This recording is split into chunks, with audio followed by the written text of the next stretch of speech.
Welcome to the Eastside Story Podcast, brought to you by the Hope Center in Kansas City.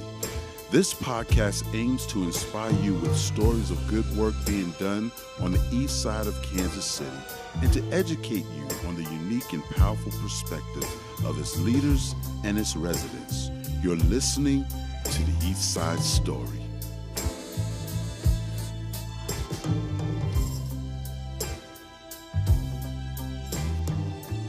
All right, y'all. Welcome back to another episode of Eastside Story. I'm here with a brother named Cornell Ellis, and it is an amazing opportunity to have him with us because he is a KC native and he's making an impact in our community. He grew up right at 75th of Harrison, which is really close to Truce, and is also making an impact on the east side of Kansas City. So Cornell, welcome. Thank you for coming. Thank you. Tell us a little bit about your story and the organization that you're leading here in Kansas City. Yeah, absolutely. Thank you for having me. It's such a blessing and a pleasure to be here with you, Marcellus, and having this platform to be able to talk about things that are making a difference over here where we live, right? And where we're from. Like you said, I grew up at 75th and Truce. My mother and grandmother stay on 41st and Prospect. Right. So, I was all in this area growing up. These are my stomping grounds, right? Like we was riding our bikes till the street light come on, 20, 30 blocks away, experiencing those things that were so joyous, right? But sometimes a little dangerous, Right. Definitely those experiences. And so for me, growing up on the east side, my mother was from here. She was a teacher. Mm-hmm. And so Central High School, right? Yep. Central Middle School. She's at East High right now. So shout out to KC Public Schools. You know what I'm saying? That's really making a change and a difference in our kids' lives. But my mother being a teacher, I saw a certain perspective. I saw kids that weren't achieving. I saw schools that weren't treating teachers right. I saw teachers that were burnt out and exacerbated with their work. And so for me, it was all about how can I give back to the community while also following this calling and this passion that I had. Many of my family members have had to be educators. Right. And so once I graduated from college, I started teaching here in the Kansas City area. While I was in college, I worked at, like Boys and Girls Clubs and camp counselors and stuff like that. Right. And I was also a college athlete. So I loved, being around the game, coaching, using sports to kind of get through the kids and be able to teach kids those life lessons. Right. So when I started coaching and teaching, when I graduated from college, I really realized that, coaching and teaching and being a system or being a part of that system wasn't really enough to change it. I think oftentimes we think about liberation, or we think about how we free ourselves, and there's two different schools of thought. Some people think that we can just go to the front door and kick it down and burn down the system, and some people think that we should sneak in the back door and be a part of the system and kind of unveil it from the inside. Right. And what I decided for me, my path was more of a front door kicker. I'm more than one of those guys that like to show up unapologetically up front, with my mission and what needs to happen, because I see the gap there. Yes. And so I saw Black and brown educators leaving the profession at exorbitant rates. I saw families, Black and brown families, being traumatized inside of school environments. I saw curriculum. I saw school policies that weren't conducive to actual critical thinking for kids. Right. And so we founded an organization called BLOC.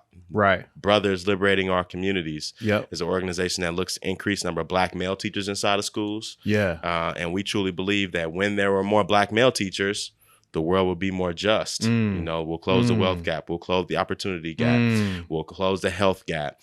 All of these things that are symptoms of this oppressive society that we live in. Right. I truly believe they could all be alleviated by more Black male teachers. Okay, so check this. All right, so I want to actually go backwards in your story a little bit. Okay, because you grew up as a kid riding your bike on the east side. Yeah. And then once you got to high school, you crossed the infamous state line. Okay.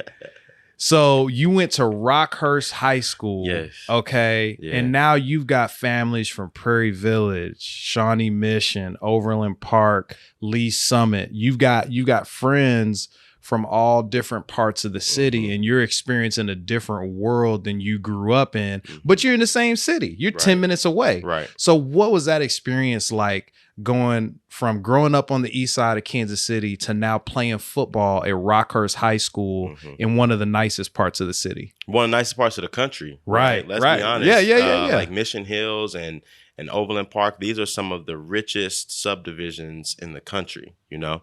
So we really wanted to, like, most people don't understand that, you know, Kansas City, Missouri and KCK, like you could lay down in the middle of state line. Right. And you can be in 2 states at once. 2 states at one time. And so being on the Missouri side and then going over to Rockhurst, I tell people this all the time. My first day at Rockhurst, I never seen that many white people at once. Wow. Like literally, I'd never been in a space where that many white people were in one space. Right. I remember sitting in the comments and looking at the front door, and white people just kept pouring in through the door, pouring through the door. And I kept looking for, where are the black folks at? I'm looking for black folks because I come from Lincoln Prep. Right. So at Lincoln Prep, you know, we are going down on 18th and Vine where my father worked at the historic Lincoln building. Right. You know, I in the Gregg Center, you know, I grew up around these places where there ain't nothing but people that look like me. Right. And now I'm in this environment where almost no one looked like me. In the same city. Right. Right across town. Right across town. Right. And so it was immediate for me to, first of all, find the people in that environment that did look like me. Right. Right. And so that was kind of some of my first instances working for social justice. Right. You know, I was the president of the social justice committee and club at Rockhurst as a student, which served as like the black kid club, right? It was like our affinity group, right? But it also was the vehicle for getting policies and having real conversations and having change in the Rockhurst school, right? I have countless examples of how the club, the diversity club that we were a part of, helped push the school, helped push the board. My father was one of the founding members of Parents Promoting Diversity, which is still an organization with a parent organization at Rockhurst. Wow. You know, so this idea of pushing school systems towards justice is something that I've been doing since I was a freshman in high school. Wow. That's powerful. That's powerful. Thank you. Okay. So you played football at University of Missouri. Yeah. You played football at Avila. Yeah. And you fell in love with education. Yes. And not only that, but you fell in love with seeing black leaders thrive and being examples to younger kids of color. So where did that passion grow for you? Like, where did it, if there was like an inception, or if there was a time where that dream just really sprouted in your heart and mind, when was that? So I was at, my father, as I just mentioned, was a very influential person in my life. Well, not technically an educator, but he homeschooled me in middle school when I was a real troublemaker. And then he was the one that really decided that Rockhurst was the best place for me. Wow. He passed away my senior year of high school. Okay. And so when he left and I went to the University of Missouri to play ball, I really didn't realize how lost I was. Wow. I had lost the community that was Rockhurst. That was a great community for me to be in. I had lots of great friends and support systems from that place. I wasn't with them anymore. I wasn't in my hometown no more. I wasn't with my mama no more. Right. And I didn't have anybody to wake me up and take me to class. Wow. You know, I had nobody to push me to be the college student that I knew I needed to be. Right. And that first experience with education really jarred me. You know, I failed out of Mizzou after 3 semesters. I played two seasons there. And that really, first of all, kind of made me sit down and wonder, you know, where I was as a person, right? At that point, I was at a very dark depression, anxiety, these types of symptoms that were leading me down darker and darker paths, right? Deeper and deeper valleys. My mother recognized these things in me, you know, very quickly because she's also been a person that dealt with grief and trauma, you know, and mom knows, you know, she see it in your eyes. Right. She pop up on you. Columbia not that far. Right, you know what I'm saying? It's 2 a couple hours and she ain't got mom's there. Just pop up. Yeah. I walk out my dorm room and she be standing there like, I see you. I see you. I'm going back home now, but I see you, right? Bring yourself over here. Exactly. Yeah. And so when I failed out, she knew. She was like, yeah, I know. You ain't been going to class. I've been watching you for 3 semesters not do nothing. I knew you was about to drop out. So, okay, well, I'm coming home. She's like, no, you're not. Wow. You better go figure that out. Yeah. So I enrolled at a local JUCO in Columbia, got my associate's degree there, finished up my 2-year. And then Avila called me and said that they heard I played football. At that point, it had been, 1.5 years, 2 years since I played a snap of football. Wow. So it was incredible that they had continued to keep in touch with me and still wanted me to come back and play and to pay for my education to come back and play. Right. So I came back to Kansas City, and Avila really was the transformation when it comes to education for me. And I've recently just found out that I won their alumni award this year. Congratulations. Which is really exciting. Yeah, that's a big deal. Yeah, it is. So I'll be honored in October at homecoming next year. But really what it was that institution that shifted what my education looked like and the way I felt about it. At Mizzou, you know, or at any big institution, you know, you're more of a number. You got to take more initiative to get to know your professor, sit in the front row, you know, log in early, stay late, go to the library, all these things that are really great study habits that you may not have gotten in high school. At Avila, at any small institution, or most small institutions, you're going to have teachers that are one-on-one. You know, if I miss class, my teacher was calling me. Where you at? Right. You know, I know you live across the street. You better get your butt over here for class, right? Missing assignments, you know, that kind of stuff. So I was able to have that kind of guidance from these small educators or from these small school educators that really allowed me to take education more seriously. And then the second shift was the shift into my studies of history. Right. And so I had a couple of really great history professors that started to illuminate for me exactly how much history I had been taught that wasn't correct. Right. And so that's big. When I first started at Avila, I was an education major. And halfway through that major, I decided that actually history was where I really wanted to focus. Okay. So that I could get more specified degrees and get more depth of learning into these fields. And so that's really where, you know, my understanding of education as not just, you know, repetition or regurgitation, but actual critical thinking, critical analysis, being able to be literary and not just be literate, right? Like these are two different things. And when we talk about, you know, criticality of reading something and saying, no, that's not quite right. Or no, I'm going to go look at another perspective over here and kind of figure out and kind of piece these two things together. Right. And that's what history did for me. And that's what I try to do for kids now. You know, it was like, this is what kids need to have. They need to have educators that show them that education is not just me standing at the front of the room talking to you about what you should know. It's engaging you. It's about us learning together. Yes. This is a learning environment where all of us learn together. Yes. I learn from you just as much as you learn from me. Yes. You know? Yes. And just because I have a certain set of knowledge doesn't mean that I'm any smarter than you or better than you or that I can't leave you with the dignity that you deserve as a human being, kid or not. Right. Right. Yeah. All right. So here's a question. Okay. So we're in the middle of a boxing gym. Right. Okay. Yeah. So I'm sweating. Y'all can see it. We're in here sweating. Okay. Boxing gyms are not comfortable places. You know, it's hot in here. We got the heavy bag here. We got a ring right there. And boxing is a sport that is combative. I mean, you're fighting for something. You know, when you think about your organization and what it means in this community, what are you fighting for?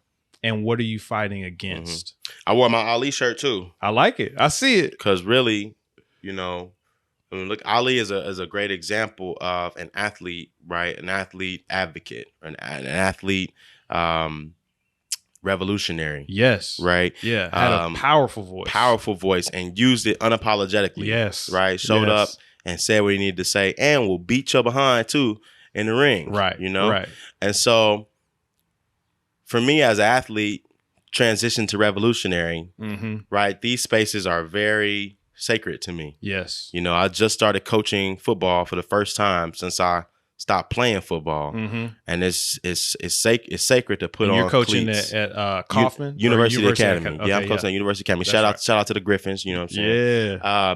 But it's sacred to put cleats on and put a hat on or step into space specified for a certain skill. Yes. You know what I'm saying? To master your craft, to put so much time, energy, 10,000 hours. Right. Right. To master your craft. Yeah.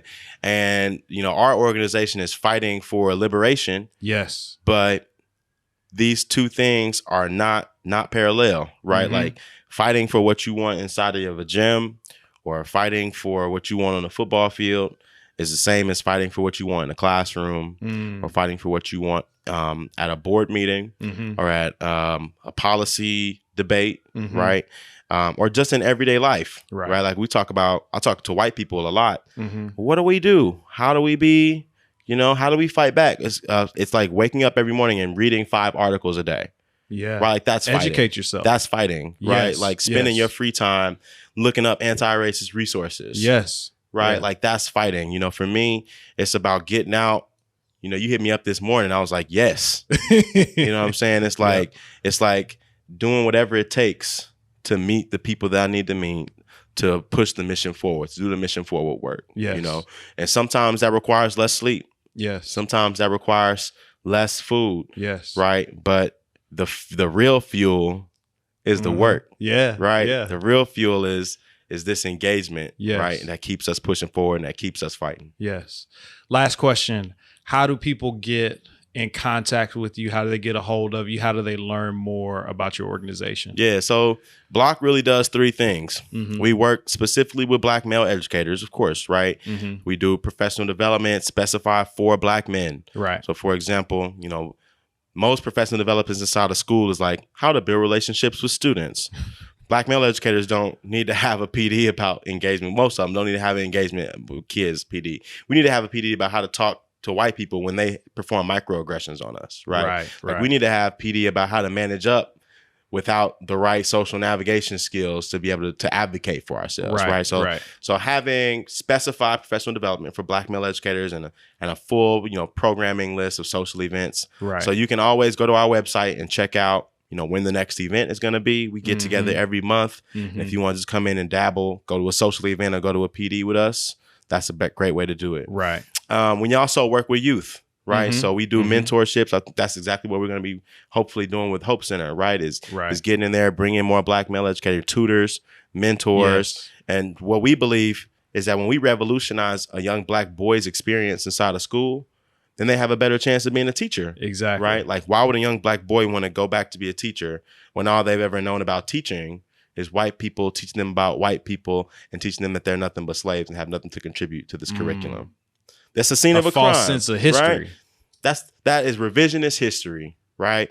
And when you teach our kids that, no wonder they don't want to come back and teach that, right? And so we work with kids to show them, no, your teacher can look like this. He can wear medallions, nice dunks, and wear locks. You know, your teacher can talk the way that you talk. He can know the same music that you know, come from the same places that you come from. Right. So we work with kids, mentors, and tutors, pathway exposure, we call that. And the third way is we work with organizations and schools. So if you're listening and you think that maybe your organization or your school could use an equity audit, or you could use some anti-racist development, or you could use some thought partnership to be able to think about how you can be a better leader based in equity, right? My organization is able to provide those types of services as well. Because like I said, as Black male educators, we have to work with the ones that are already there. Right. Like we want to go into schools that are already there and say, here's what's not working right. Right. Here's how we can help push your system so that the Black men will want to stay and more will want to come. Exactly. You know? Yeah. So all three of those ways you can get involved. If you're a Black male, contact me. If you're a mom or a parent and you want your Black boy to be interested or have tutors or mentors that are Black men, call me. Yes. If you think your organization, your institution needs to have a thought partner or someone to come and do some public speaking, call me. And shout out your website. TheBLOCKC.org. TheBLOCKC.org. Man, I love it, man. This is Cornell Ellis. One thing that he didn't tell you is that, man, he's a certified hustler. So he doesn't just have these three, formal ways that he does this, but I mean, he's stuffing gift bags to encourage teachers that are people of color. I mean, he's going to schools to visit African-American teachers. I mean, he's out there and right now the organization is growing, but he's out there putting a lot of sweat equity behind a really, really good thing that's helping our community. So y'all go to his website, check him out, help him out. And we love to see how God is sending more and more people to the east side of Kansas City to fight for this community. Thank you all. Thank you for tuning in to the Eastside Story Podcast. To learn more about the Hope Center, visit us at www.hopecenterkc.org or connect with us on social media at Hope Center KC.